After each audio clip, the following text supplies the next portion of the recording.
कलयुग में इंसानों की आयु घटते घटते रह जाएगी मात्र 20 साल। जाने किस पुराण में है ये भविष्यवाणी। सनातन धर्म के ग्रंथों के अनुसार सृष्टि चक्र में 4 युग हैं। पहला सतयुग है, जिसमें स्वयं देवता, यक्ष, किन्नर और गंधर्व आदि इंसानों की तरह पृथ्वी पर निवास करते थे। दूसरा युग है त्रेता युग, जो कि सतयुग के बाद आया। इस युग में भगवान विष्णु ने श्री राम के रूप में इंसानी देह में अवतार लिया। उसके बाद तीसरा युग द्वापर आया।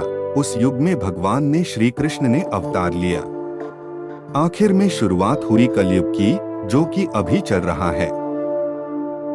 यह युग इससे पहले के 3 युगों की तुलना में काफी छोटा है, लेकिन इसमें पाप कर्म अंधकार ज्यादा रहते हैं और देवता राक्षस आदि नहीं दिखते।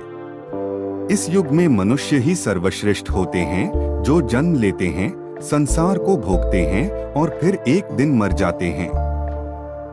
महाभारत ग्रंथ, विष्णु पुराण और कल्कि पुराण समेत कई ग्रंथों में कलयुग के बारे में हजारों साल पहले ही भविष्यवाणी कर दी गई थी। इनमें यह बताया गया कि कलयुग में धर्म यानी कि अच्छाइयाँ कम और अधर्म यानी कि बुराइयों को बोलबाला ज्यादा रहेगा। विद्वान कहते हैं कि अलग अलग युगों का इंसानी चेतना पर अलग अलग प्रभाव पड़ता है और कलयुग में हमारा बोध जुबानी संवाद पर आधारित है। इस युग की अवधि 4,32,000 मानव वर्ष की है।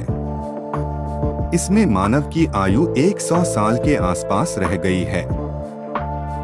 विष्णु पुराण के अनुसार कलयुग में अभी इतने बुरे दिन आएंगे कि इंसान की लंबाई मात्र 4 इंच रह जाएगी। वहीं इंसान की उम्र 12 से 20 साल तक के बीच की ही बचेगी। यह ऐसा युग है जिसमें सत्य, दया, करुणा, कर्तव्य व अहिंसा का ह्रास होता है और पापियों की संख्या बढ़ती है। कलयुग में धर्म का अनुसरण करने वाले कम होते जाएंगे। गायें भी खत्म होती जाएंगी।